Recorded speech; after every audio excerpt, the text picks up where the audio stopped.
Welcome to Tramlines, a podcast from Agrii. I'm your host, Tony Smith, putting your questions to the experts.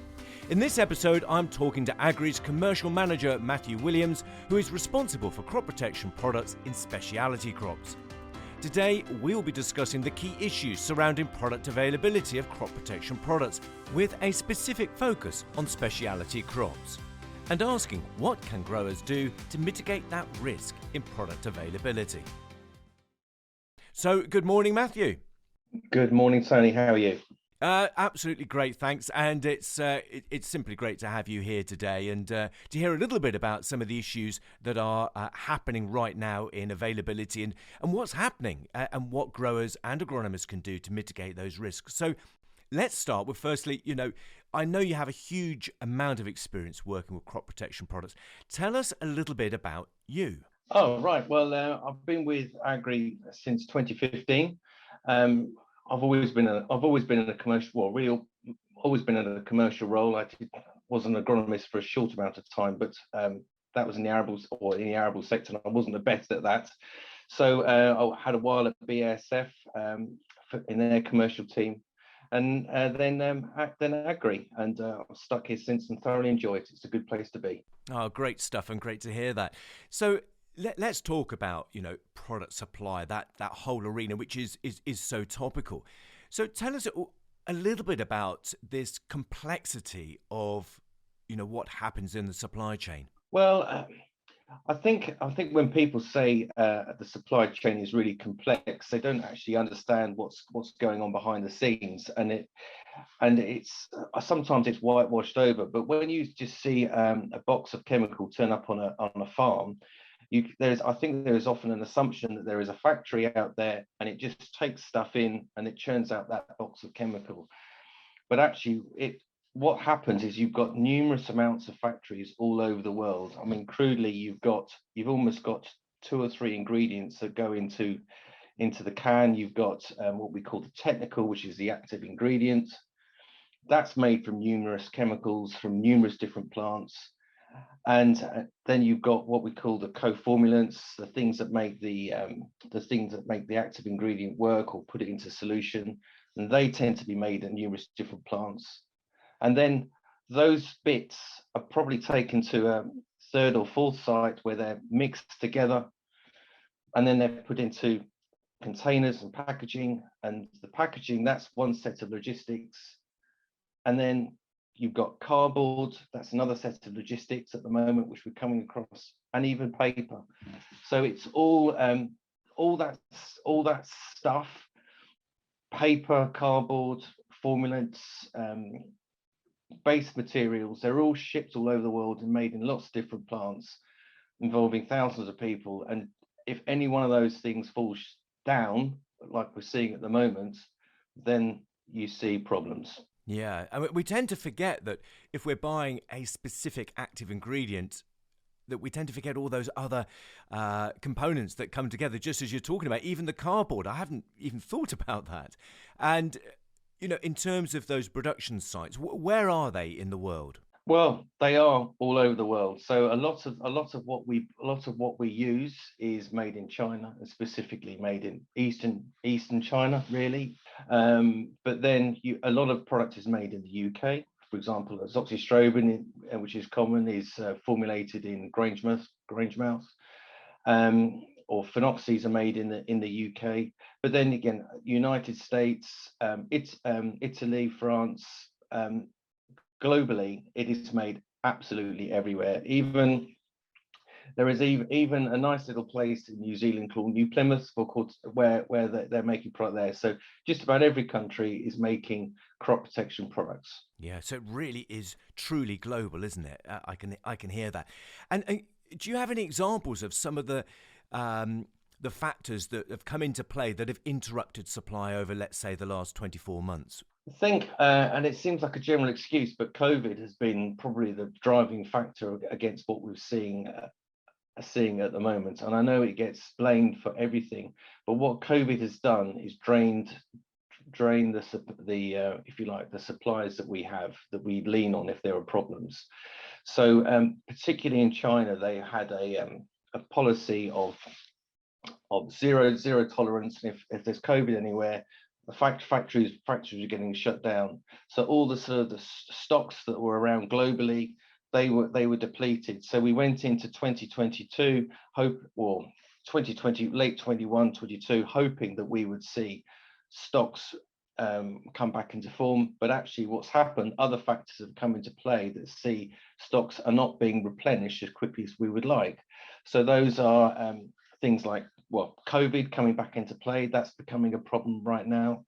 We're seeing problems around energy. So China has an energy policy. They're trying to become much more efficient, and how they enforce their energy policy or clean energy policy is by closing down factories who don't conform. I think they're old regulations, but they're becoming much more stringent in how they enforce those now.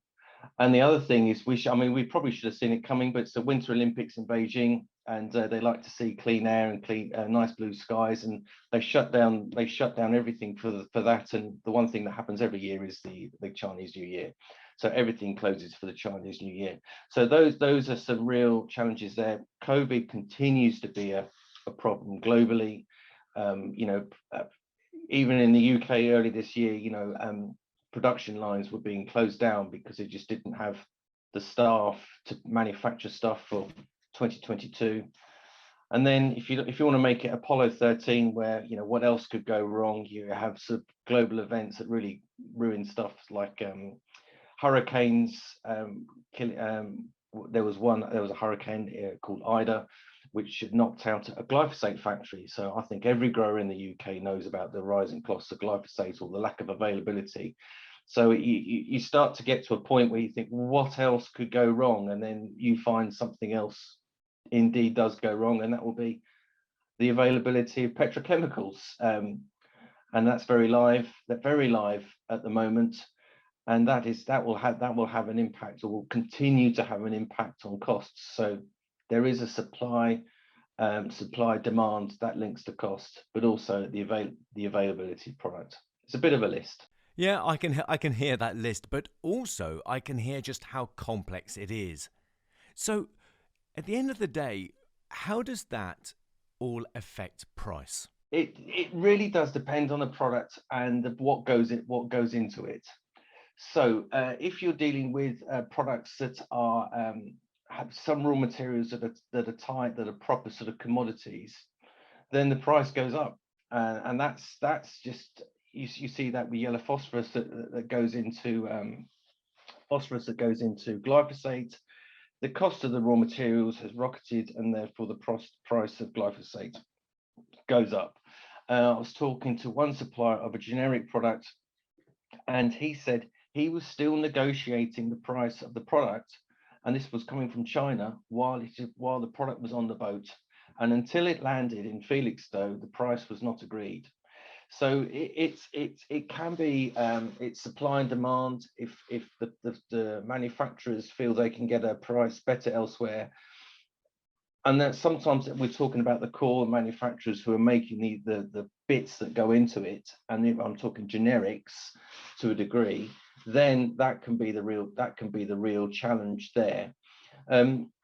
With some of the bigger products where you see the bigger R&D type products, the forces are slightly different. They still have those challenges around the core products that go into them. They tend to be a bit more protected, so you see less volatility in their pricing, but nevertheless they are still faced by the same challenges of the cost of goods of the things that are going into that product, but they have more control certainly over the factories, etc., and how they can source their products, so they have longer term agreements in place. Sure.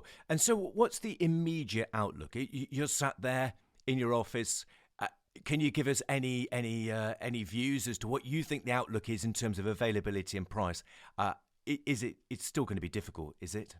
It's long. This is a problem that's not going away. So we're already planning it. So this is the end of, we're recording this at the end of March.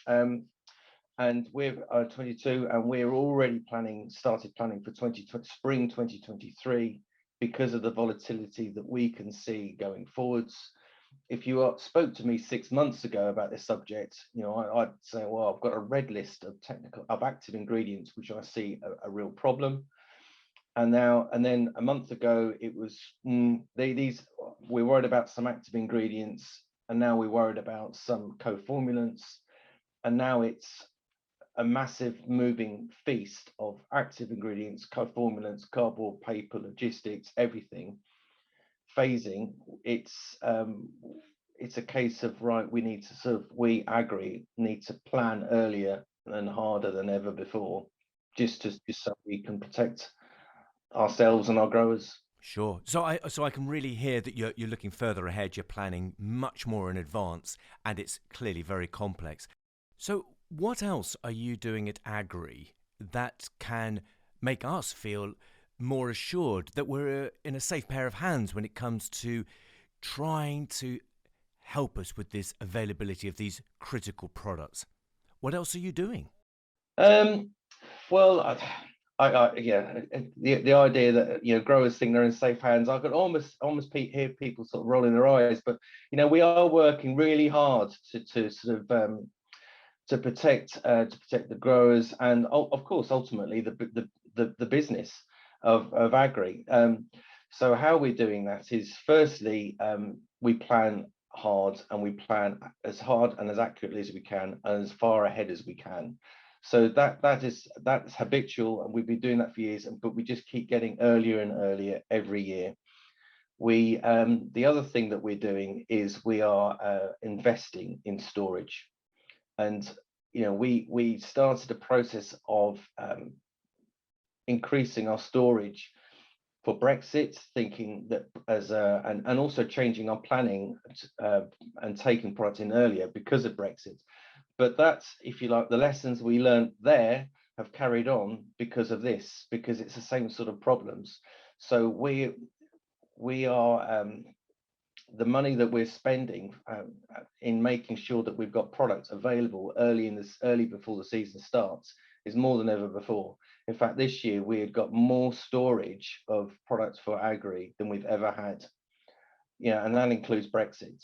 So it's a genuine investment in making sure that we've got the product there, because if the product isn't there, then obviously A, we lose business, and B, we lose customers. So that's the first thing we definitely do not want to do. Sure. And you mentioned a little bit earlier on in this podcast of how you're obviously working very hard and closely with suppliers. Are you having to do that even more so? Yeah, and I think, to be fair, I think suppliers are finding it more challenging than they expected even, a month ago or 2 months ago. The challenge is that we all knew that we would face some challenges around getting some products into the UK. None of us were expecting the timelines. So what we're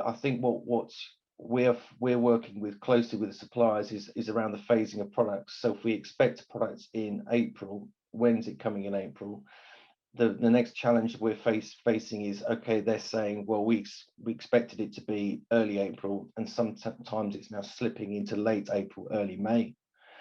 So we're trying to work out what are the alternatives, how do we sort of balance those challenges? And I think all manufacturers, to be fair, are struggling more than they expected and having to work a lot harder just to deliver what they said they would deliver in the first place. And some are better at it than others, just because of their processes that they've got behind the scenes. Sure. And looking even further ahead, when we spoke before today, you talked about that plan C, where R&D comes into play, and Agrii's got a very strong element of R&D, looking at alternatives. Is that even more important now? Yeah, well, I mean, I was talking to some agronomists the other week, and they said, well, Matthew, what's your plan B? And even what's your plan C? So the first challenge that we have is choice. So if as a grower, or an agronomist, you sort of think, if you lose a product, or if a product doesn't turn up in time, what's your choice? And if you're an arable farmer, you've probably got more choice than someone who's growing something like lettuce or apples or something like that. So if you have choice, then it's a case of, or whatever your choices are, then speak to your agronomist and work out what they are. phase them into your plans accordingly. And I think if you don't have choices, speak to your agronomist and say, what are those must-have products that those products that we absolutely must have, and then start to sort of think about planning a little bit further ahead. So instead of saying we need product A next week, let's plan it, let's bring it in, the day or two before we need it.